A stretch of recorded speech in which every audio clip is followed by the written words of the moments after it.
Hello viewers, myself Dr. Prabjinder Aulak Baryana, Director cum Chief Eye Surgeon, Baryana Eye Hospital and LASIK Laser Center, Hoshiarpur. Today we'll discuss a very important disease which is called keratoconus. ਅਸੀਂ keratoconus ਬਿਮਾਰੀ ਬਾਰੇ detail ਦੇ ਵਿੱਚ discuss ਕਰਾਂਗੇ. So as the name suggests, keratoconus. Kerato means cornea, conus means cornea. ਬਲਜਿੰਗ ਜਾਂ ਕੋਨ shape ਹੋ ਜਾਂਦਾ ਹੈ. ਅਗਰ ਮੈਂ ਡਿਟੇਲ ਦੇ ਵਿੱਚ ਤੁਹਾਨੂੰ ਆਈ ਦੀ ਸਟਰਕਚਰ ਬਾਰੇ ਦੱਸਾਂ ਤਾਂ ਆਈ ਦੇ ਅੱਖ ਦੇ 3-4 ਹਿੱਸੇ ਹੁੰਦੇ ਨੇ. ਫਰੰਟ ਪੋਰਸ਼ਨ ਜਿਹੜਾ ਕਿ ਟਰਾਂਸਪੇਰੈਂਟ ਹੁੰਦਾ ਹੈ ਇਹਨੂੰ ਅਸੀਂ ਕੋਰਨੀਆ ਕਹਿੰਦੇ ਹਾਂ. ਇਸ ਤੋਂ ਬਾਅਦ ਇੱਕ ਆਇਰਿਸ ਹੁੰਦਾ ਹੈ ਜਿਹਨੂੰ ਅਸੀਂ ਵਿਚਲਾ ਪਰਦਾ ਕਹਿੰਦੇ ਹਾਂ. ਉਸ ਤੋਂ ਬਾਅਦ ਸਾਡਾ ਇੱਕ ਫੋਕਸਿੰਗ ਲੈਂਸ ਹੁੰਦਾ ਹੈ ਜਿਹਦੇ ਨਾਲ ਸਾਡੀਆਂ ਬਾਹਰ ਦੀਆਂ ਕਿਰਨਾਂ ਜਿਹੜੀਆਂ ਹੈ ਰੇਜ਼ ਫੋਕਸ ਹੁੰਦੀਆਂ ਹਨ. ਫਿਰ ਇੱਕ ਰੈਟੀਨਾ ਹੁੰਦਾ ਹੈ, ਪਿਛਲਾ ਪਰਦਾ ਹੁੰਦਾ ਹੈ ਜਿੱਤੇ ਜਾ ਕੇ ਇਹ ਲੈਂਸ ਜਿਹੜਾ ਹੈ ਕਿਰਨਾਂ ਫੋਕਸ ਕਰਕੇ ਇਮੇਜ ਬਣਾਉਂਦਾ ਹੈ. ਠੀਕ ਹੈ, ਜਿਹਨੂੰ ਅਸੀਂ ਪਿਛਲਾ ਪਰਦਾ ਰੈਟੀਨਾ ਕਹਿੰਦੇ ਹਾਂ. ਸੋ ਕੈਰੇਟੋਕੋਨਸ ਅੱਖ ਦੇ ਕਿਸੇ ਹਿੱਸੇ ਦੀ ਬਿਮਾਰੀ ਨਹੀਂ, ਸਿਰਫ ਕੋਰਨੀਆ ਦੀ ਬਿਮਾਰੀ ਹੈ. ਇਹਦੇ ਵਿੱਚ ਕੀ ਹੁੰਦਾ ਹੈ, ਇੱਕ ਇਸ ਤਰ੍ਹਾਂ ਦੀ ਡਿਜ਼ੀਜ਼ ਹੁੰਦੀ ਹੈ ਜਿਹਦੇ ਵਿੱਚ ਸਾਡਾ ਕੋਰਨੀਆ ਜਿਹੜਾ ਕਿ ਟਰਾਂਸਪੇਰੈਂਟ ਹੁੰਦਾ ਹੈ, ਫਰੰਟ ਪੋਰਸ਼ਨ ਆਫ ਦਾ ਆਈ ਹੁੰਦਾ ਹੈ.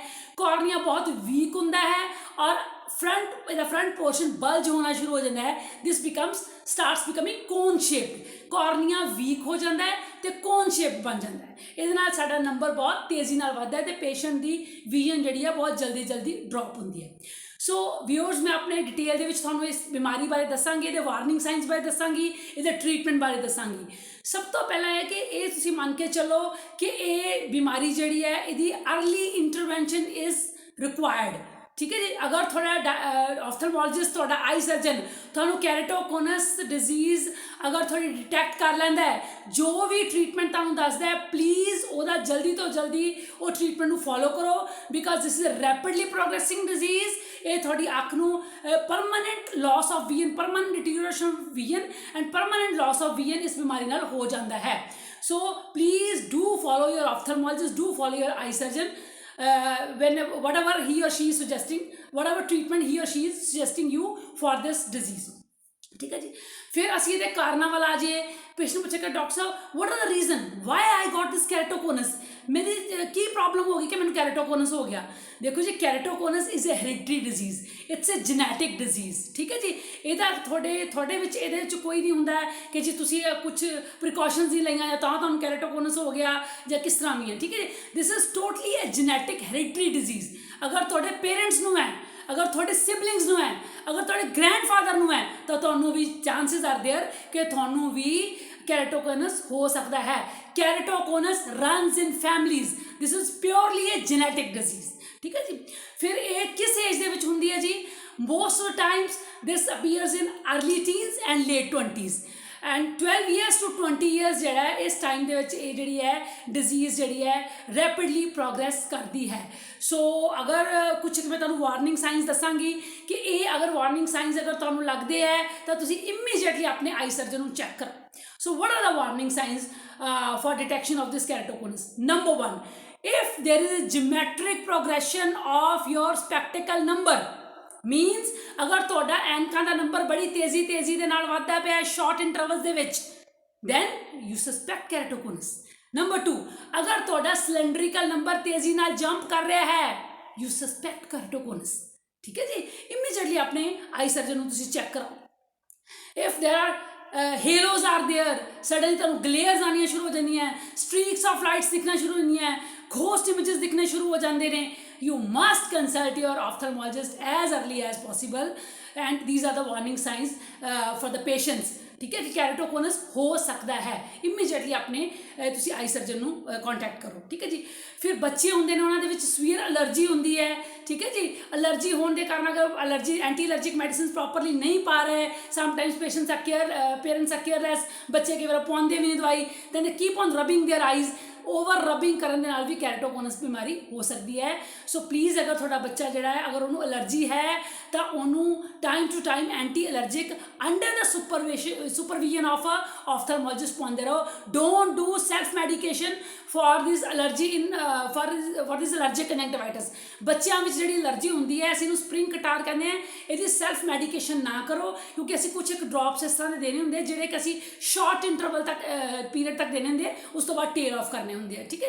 ਜਿਵੇਂ ਕਿਸੇ ਮਾਈਲਡ ਸਟੀਰੋਇਡਸ ਦਿੰਦੇ ਆ, ਕਈ ਵਾਰ ਪੇਸ਼ੈਂਟ ਘਰ ਆਪਣੇ ਆਪ ਹੀ ਸਟੀਰੋਇਡਸ ਪਾਉਂਦੇ ਰਹਿੰਦੇ ਆ ਤੇ ਉਹਨਾਂ ਪੇਸ਼ੈਂਟ ਨੂੰ ਚਿੱਟੇ ਬੱਚਿਆਂ ਨੂੰ ਚਿੱਟੇ ਮੋਤੀ ਹੋਣ ਦਾ ਖਤਰਾ ਹੁੰਦਾ ਹੈ। ਸੋ ਅਗਰ ਕੰਟੀਨਿਊਸ ਰਬਿੰਗ ਵੀ ਨਹੀਂ ਹੋਣੀ ਚਾਹੀਦੀ ਤੇ ਜਿਹੜੇ ਐਂਟੀ ਐਲਰਜਿਕ ਹੈ ਉਹ ਵੀ under the supervision of an expert ophthalmologist you must administer these eye drops, ਠੀਕ ਹੈ ਜੀ। ਜਿਸ ਤਰ੍ਹਾਂ ਤੁਹਾਨੂੰ ਆਈ ਸਰਜਨ ਕਹਿੰਦਾ ਉਸੇ ਤਰ੍ਹਾਂ ਹੀ ਤੁਸੀਂ ਆਈ ਡ੍ਰੌਪਸ ਪਾਉਣੇ ਆ, ਉਨੀ ਦੇਰ ਵਾਸਤੇ ਪਾਉਣੇ ਆ।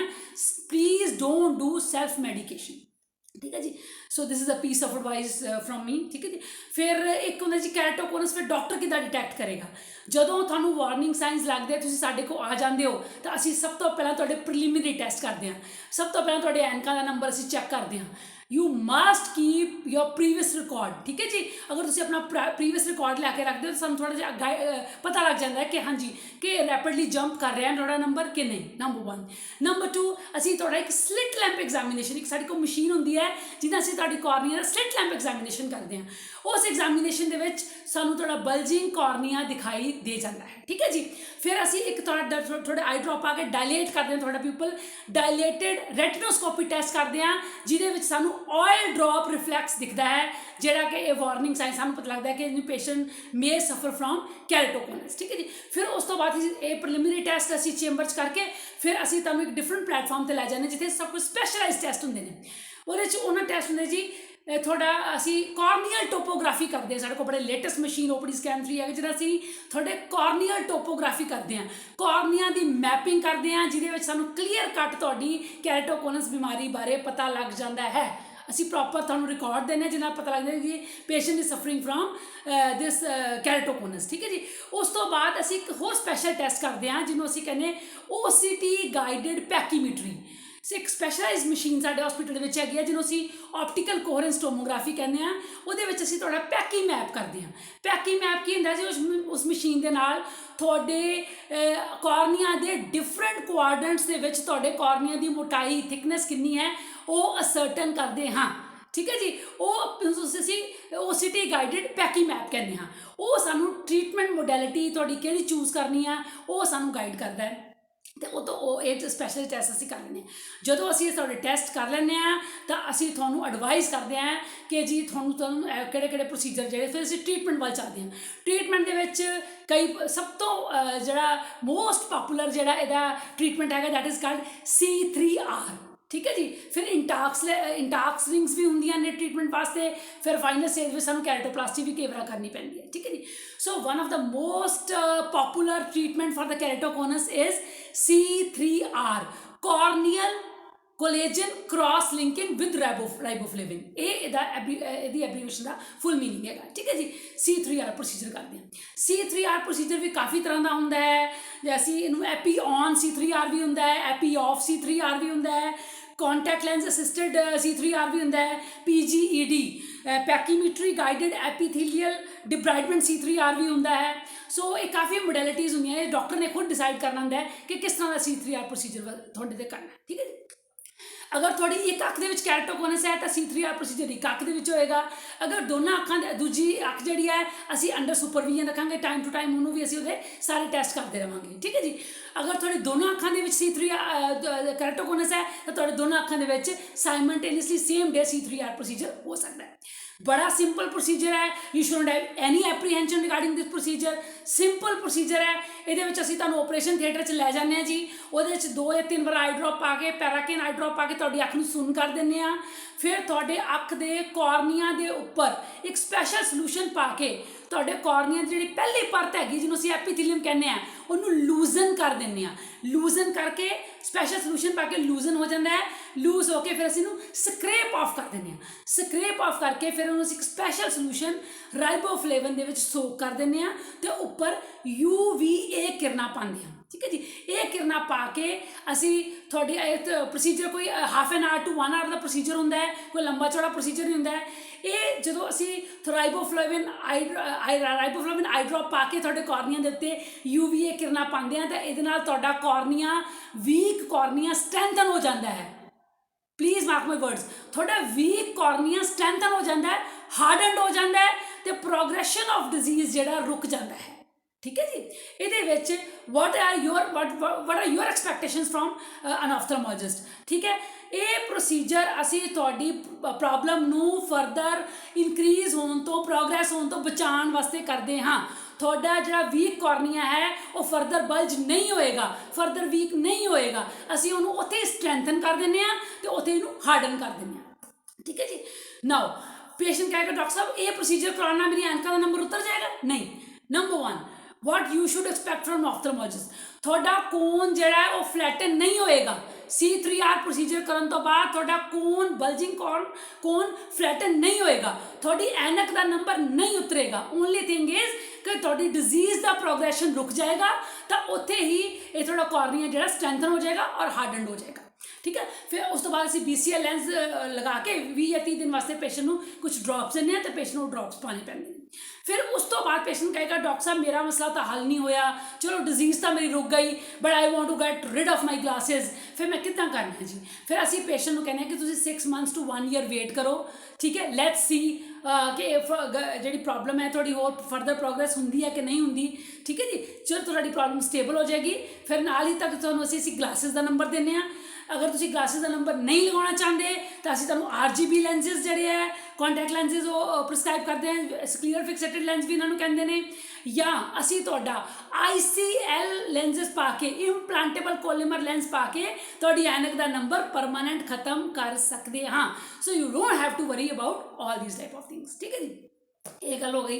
फिर उस तो बाद अगर एक होर प्रोसीजर है कि जे कई बार डिजीज़ जी ज़्यादा ही प्रोग्रेस कर रही होंगी, C3R प्रोसीजर करने का कोई फायदा डॉक्टर को नज़र नहीं आ रहा, तो उस तो बाद असी थोड़ा इंटाक्स एक रिंग्स होंदियां ने असी वो भी पेशेंट को सुजैसट करते हैं। कई बार C3R प्रोसीजर करने तो बाद भी असी इंटाक्स जड़ियाँ रिंग्स हैं वो पेशेंट को सुजैसट करते हैं। ये कोई प्रोसीजर एक सैमी सर्कुलर रिंग्स होंदियां ने जिहड़ियां कि असी कॉर्निया दे विच इंप्लांट करते हैं थोड़ा कॉर्निया फ्लैट करने वास्ते, ठीक है जी। ये भी एक ट्रीटमेंट मोडैलिटी है। फर्दर होंदा है कि एक बार प्रोग्रेसिव कैरेटोकोनस है जी बहुत ही लास्ट स्टेज तक प्रोग्रेस कर गया है सानू लगता है, फिर असी कैरेटोप्लास्टी थोड़ा कॉर्निया ट्रांसप्लांट सर्जरी ही तुहानूं सुजैसट करते हैं। अजकल कॉर्नियल ट्रांसप्लांट सर्जरी भी बड़ी रेवोल्यूशनाइज्ड हो गई है, कोई ये वरी करने वाली गल नहीं, ठीक है। सो ये थोड़ी जी मैं तुहानूं नॉलेज कैरेटोकोनस बीमारी बारे दी सी।